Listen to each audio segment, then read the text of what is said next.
Alô, galera do sexto ano, o professor Jairo chegando com mais uma aula de arte. Hoje nós vamos falar sobre a cidade e o palco. Nós vamos falar um pouquinho sobre essa ideia do teatro, sobre a cidade, como o teatro de rua e o teatro de palco estão tão envolvidos. Ah, você sabe o que é um teatro de rua? Sim ou não? Pois é, nós vamos desvendar esse mistério agora e conhecer um pouco sobre esse teatro. Então fica atento. Eu trouxe para vocês essa imagem para que a gente possa já entrar no clima desse universo do mundo do teatro. Então vamos lá, a primeira lâmina do texto diz: teatro de rua. O que é um teatro de rua? O teatro de rua é um espaço aberto. Olha que interessante, teatro de rua é um espaço aberto onde tem atores que utilizam o corpo e a voz para a elaboração de peças teatrais. Então esse movimento do teatro de rua acontece, óbvio, claro, na rua, e ele tem como um trabalho a elaboração de peças. Esse tipo de teatro ocorre geralmente em grandes cidades, né? São em grandes cidades, e ele, para a realização de uma linguagem, eles trazem uma linguagem cênica. Nesta configuração, vários espaços públicos podem ser usados.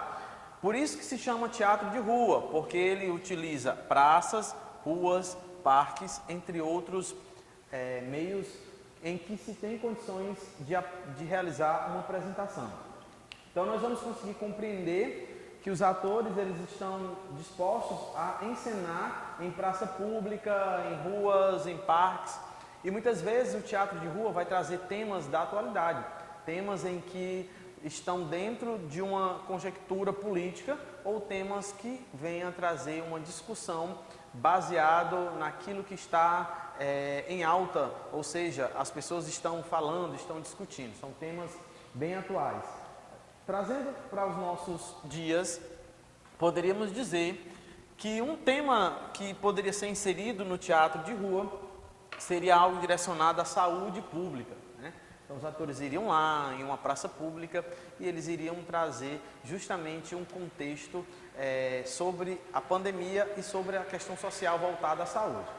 Vamos lá, dando continuidade. Teatro tradicional. Então eu vi o teatro de rua, mas também existe o teatro tradicional. Então duas modalidades. Vamos lá. A segunda, que é o teatro tradicional, acontece geralmente em um espaço próprio. Quando ele fala aqui que existe a diferença entre os dois, entre o teatro de rua,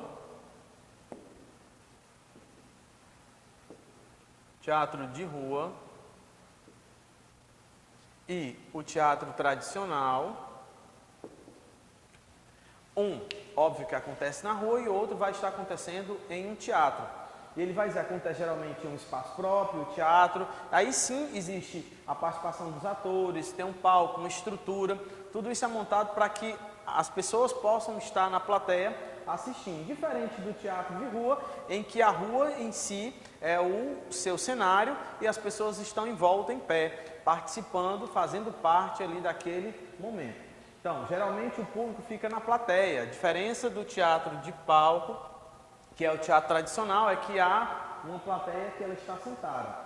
Esse teatro possui suporte, como cortinas, que nós já havíamos falado sobre o que tem dentro do teatro, combinação de luzes, distanciamento entre atores e público, contra-regra, enfim, existe toda uma equipe preparada para estar dando suporte a esses atores nesse teatro. Já no teatro de rua, diminui-se o número de pessoas da produção, mas sim, tudo ali é feito naquele exato momento, não se tem um camarim onde os atores vão lá e trocam de roupa. Automaticamente, as pessoas ficam em um círculo e os atores vão entrando e a proporção da sua fala, de repente eles voltam e saem, trocam de roupa e retornam ao local. Esse é o teatro de rua. Vamos lá, outras informações sobre o teatro, tá? Acredito que você esteja compreendendo em casa sobre o teatro, que diz o seguinte: representando na rua ou no teatro. É bem provável que você já tenha visto uma peça teatral, seja na escola, seja em algum teatro da cidade. A palavra teatro significa tanto o espaço no qual ocorrem apresentações teatrais, dança ou música, como a apresentação teatro em si. Então a palavra ela é utilizada nesse sentido. Muitas manifestações artísticas têm elementos que fazem parte do teatro, como por exemplo as óperas, os bailes, os musicais, alguns shows de vários tipos de música, o circo, entre outros. Aqui está dizendo que todas essas manifestações aqui artísticas, elas estão inseridas, essas apresentações, no teatro, tá? Você vai conseguir compreender que essas manifestações, elas vão estar inseridas no teatro. Dando sequência, aqui eu estou trazendo para vocês, para que vocês observem. Caso vocês tenham uma dificuldade, vocês vão perceber isso no livro de vocês. Esse material está no livro, que é Observe as fotos a seguir, onde elas mostram um teatro convencional e a outra um espetáculo teatral. Então aqui eu tenho um palco de um teatro com iluminação e lá já os atores no palco de um teatro. Então a mesma palavra tendo expressões diferentes aqui, o teatro, o espaço físico e ali os atores no palco de um teatro, trazendo uma interpretação. Estudo dos elementos cênicos e de composição. Aqui nessa primeira imagem eu trago as ruínas de um teatro grego. Quando nós falamos sobre o teatro grego romano, nós vamos estar dizendo que nessa época o teatro, o espaço físico eram arenas, onde as pessoas estavam reunidas e eles, nesse exato momento, os atores tinham aquele espaço para as apresentações. Eram arenas de gladiadores, ok? Outro que eu trago para vocês são os atores da ópera, né, estatal. Essa ópera na Ucrânia, aqui a gente tem dois contrastes de elementos cênicos de composição. Nesse primeiro contraste de elemento cênico, nós temos a natureza em volta às ruínas. Na segunda imagem dos elementos cênicos, vai estar contendo iluminação, toda a estrutura para que a cena venha a acontecer.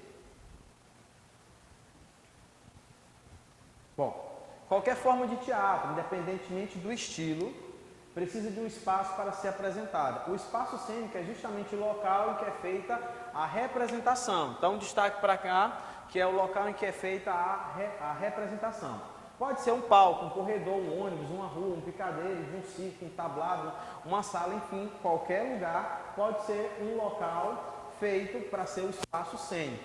Esse espaço cênico geralmente existe um tablado. Isto é o local onde os atores representam. Normalmente é um espaço delimitado no chão, tá? E é marcado justamente para que os atores tenham uma sequência, para que eles saibam justamente o que eles estão fazendo ali naquele momento. Em alguns momentos existe a ação dramática, tá? Que vai acontecer nas salas ou construções edificadas especialmente para este fim, que é o teatro. Nesse caso, o teatro é uma estrutura construída ou aproveitada para abrigar apresentações teatral pública ou que sejam talvez também as apresentações privadas. Aqui eu trago uma imagem de um teatro. Tá? Hoje, se a gente fizer uma comparação entre os teatros, nós vamos conseguir compreender que esse teatro, o teatro que é um desenho antigo, digamos assim, ele vai trazer diferenças do teatro hoje, desse século XXI, que é justamente a modernidade. Que modernidade, professor, você está falando? Ora, hoje os teatros já se tem salas com ar-condicionado, né, que são as salas climatizadas. Hoje você já consegue ver uma tecnologia bem mais avançada em algumas salas de teatro, que ao mesmo tempo que elas são teatro, elas podem também ser sala de cinema. Tá? Aqui eu estou trazendo para vocês um teatro que fica em Curitiba. É um dos maiores e mais importantes teatros da América Latina, possui 3 auditórios, tá? E ele tem uma capacidade para 504 lugares, tá? E com um auditório de 113 lugares. Então esse é o teatro que traz um bom número. Bom, outra informação sobre o teatro Teatrino de Vetriano, o menor teatro do mundo. Você sabia que existe o menor teatro do mundo? Pois é, vou estar trazendo a imagem para você desse minúsculo teatro, poucos metros quadrados de beleza em miniatura, com todos os elementos do teatro italiano. Olha aqui a imagem do teatro, é um teatro que traz traços, né? Uns traços que vêm de um período clássico e ao mesmo tempo ele é pequeno. Existem 2 versões sobre a qual é o menor teatro do mundo. Uma, de acordo com o Guinness, de 1997, diz que o menor teatro do mundo fica na Itália, se chama Teatrino di Vetriano. Ele foi construído no século XIX e tem 71 metros quadrados e 65 assentos. Então você está vendo a imagem, o menor teatro, né? Bonitinho, né? Esse espaço. Então já faz parte da história, da cultura do teatro mundial. Então, mas existem outras discussões importantes sobre o teatro? Existe. Porém, em vários sites consta que o menor teatro do mundo fica no Brasil. Olha aí, numa cidade perto de Vitória chamada Domingos Martins. Nela existe uma pousada que abriga esse pequeno teatro. Lá são feitos espetáculos que duram cerca de 7 minutos e mostram 4 cenas da Paixão de Cristo, com bonecos feitos de massa. O público pode ser composto de no máximo 7 pessoas a cada apresentação. Então são alguns desses teatros que fazem a diferença. E essas construções, elas são históricas, né? Elas, além de serem construções no tamanho que está sendo colocado, elas são construções históricas, que contam a história de um povo que, ao longo do seu tempo, construíram esses espaços, fizeram os grandes espetáculos e eles permanecem hoje como patrimônio tombado da humanidade. E aí, saindo do pequeno teatro para o maior, que é o maior teatro do mundo. Há 2 possibilidades que podem ser apresentadas para se responder essa questão, capacidade de público ou área. Então vamos lá conhecer esse teatro que fica em Pequim, na China. Ele tem a capacidade para 10 mil pessoas, tá? É a capacidade dele. Ele foi construído em 1959. Professor, e essa aula hoje é sobre teatro? Sim, essa aula hoje é sobre teatro. Nós estamos falando sobre o teatro tradicional e estamos falando sobre o teatro de rua, conhecendo um pouco das 2 propostas e trazendo para vocês as grandes construções, o menor teatro do mundo e o maior teatro do mundo, também trazendo um pouco da construção dos teatros aqui no nosso país. Então está aqui o maior teatro, que é em Pequim, na China. Uma estrutura ampla e ele traz traços de uma arena, né? O que eu falei para vocês, as grandes arenas, onde os gladiadores estavam lá e faziam seus duelos. E lembrando que também, nesse mesmo período das arenas, somente os homens poderiam interpretar. As mulheres, elas não entravam em cena para fazer parte do corpo de atores, ok? Continuando as nossas informações sobre o teatro. É importante você estar atento que o teatro, ele é uma arte tão importante para a sociedade que lá você vai compreender que existem aquelas máscaras, né? Onde você vai falar sobre o momento da alegria, o momento do drama, na perspectiva teatral. Então você que está em casa, fica atento, procure informações sobre o mundo do teatro, tudo aquilo que você gostaria de entender. E mais uma dica, vai lá e procura sobre a profissão de ator e de atriz, ou de diretor, ou de roteirista, com certeza você vai aprender muito. Valeu, vou ficando por aqui, até a próxima aula.